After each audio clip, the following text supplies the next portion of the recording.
hecho algún seguimiento a esas mesas de trabajo que pues se establecieron para acordar con los trabajadores y con distintos gremios cuáles serían pues esos beneficios para los trabajadores? Sí, lamentablemente eso no ha continuado, ¿no? Ha habido alguna que otro acercamiento, alguna reunión, pero lamentablemente no ha habido un avance importante. El aumento del 16 de marzo fue de 1.700%, es enorme, pero es que el salario era muy bajo. El Claro. salario en el sector público era $1.50 prácticamente. Entonces, claro, hubo algo importante que es ese aumento, pero no ha habido un cambio o una estabilidad en la política salarial, que es lo que decían o solicitaban casi todos los trabajadores, una indexación. Es decir, que el salario esté conectado con el tipo de cambio.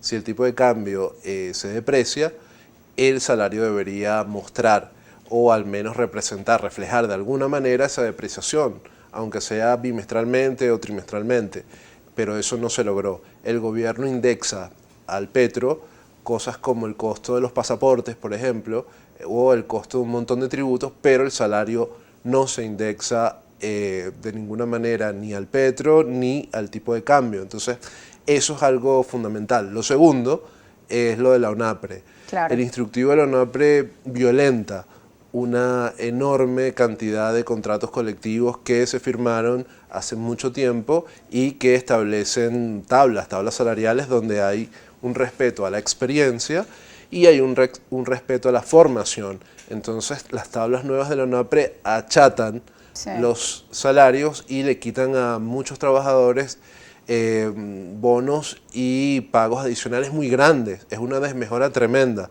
Lo cual no está establecido incluso en las leyes. No se puede mejorar la situación de un trabajador, pero es lo que está ocurriendo. Exacto, tú no puedes tomar medidas regresivas Claro. contra los derechos laborales, es totalmente ilegal, pero eso es lo que está ocurriendo y ha habido marchas importantes donde han golpeado a trabajadores y hay trabajadores presos que, bueno, salieron rápidamente. Sí, bueno, parte de los temas y de las realidades que se están viviendo en nuestro país, pero uno se pregunta cuál es la vía para encontrar soluciones a esto si no son las mesas de trabajo, porque Claro. allí se había abierto un camino de esperanza para el trabajador. Bueno, no tenemos en estos momentos el salario ideal, ni justo, ni lo que está constitucionalmente establecido, pero hay mesas de trabajo, diálogos con la OIT que pueden arrojar luces en este sentido.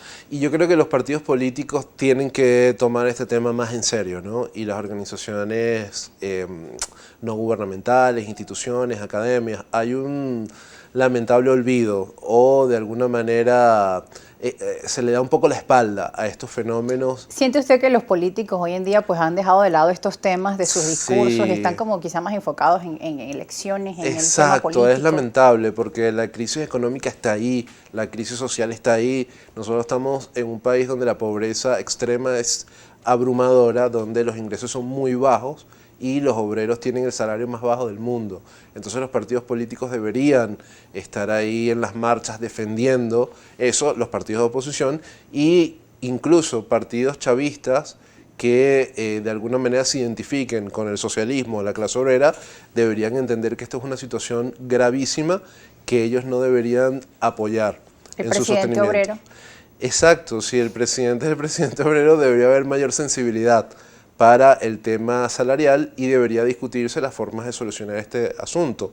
Hay gente que dice que es culpa de las sanciones, pero como vimos acá hace un tiempo, el salario antes de las sanciones de agosto de 2017 ya había caído en 95% comparado con 2001, con el año Claro. 2001.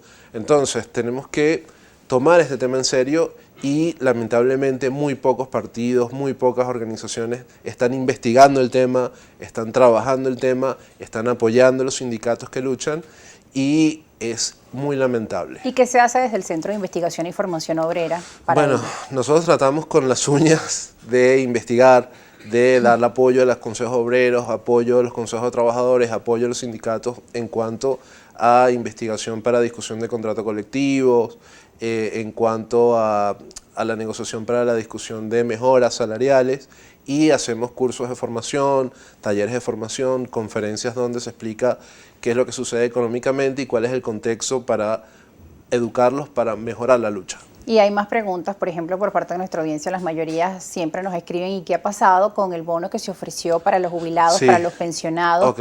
Porque una vez que se ofrece, pues esto obviamente la gente empieza pues a hacer sus Gravísimo. cuentas y esperar que esto se dé. Gravísimo. El gobierno había dicho que desde 2018 iban a compensar a las personas que se hayan jubilado o pensionado desde esa época y que de alguna manera iba a dar un bono que eran creo que 10.000 bolívares, algo así. El equivalente a $2.000, más o menos. Ese bono no se le entregaba a casi En nadie. partes. Primero se dijo en 2 partes, después en 3, después en 6, después en 12, y lo que tengo entendido es que no se le entregaba a nadie. Y eso es una burla porque de los 5 millones de pensionados, solamente 150.000 son pensionados luego de 2018. Estamos hablando que eso es menos del 3, 4, 5% del universo de pensionados. Es decir, todos los 5 millones de pensionados deberían ser compensados por la destrucción de su pensión. Ellos cotizaron por 50 años, 40 años, 30 años. A ellos no se les está regalando el dinero. Ellos no están exigiendo que se les dé un bono de regalo. Ellos cotizaron y la hiperinflación causada por las políticas económicas erróneas del Estado destruyeron sus ahorros, destruyeron sus fondos y ellos tienen que ser de alguna manera pagados con lo que les quitaron.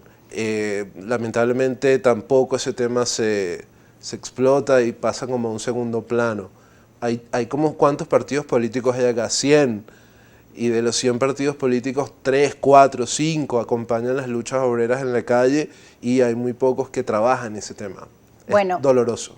Bueno, aquí hay unas preguntas de nuestra audiencia y algunos comentarios. Por ejemplo, el señor Guariqueño le dice, @JavierM74818, las sanciones quebraron los sueldos, ya que el gobierno no puede vender la misma cantidad de petróleo.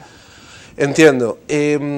No está el gráfico acá que hemos traído en varias ocasiones, pero el ingreso mínimo legal en agosto de 2017, cuando se establecen las primeras sanciones en contra de la economía nacional, sanciones en las cuales yo estoy totalmente en contra, absolutamente, yo soy de los que exige... Y de los firmantes de la carta. Exacto, que las sanciones se eliminen inmediatamente, pero con toda responsabilidad digo que en ese agosto del 2017 ya la economía había caído casi 30% Sí. y que los salarios ya habían caído casi 95% comparados con el 2001.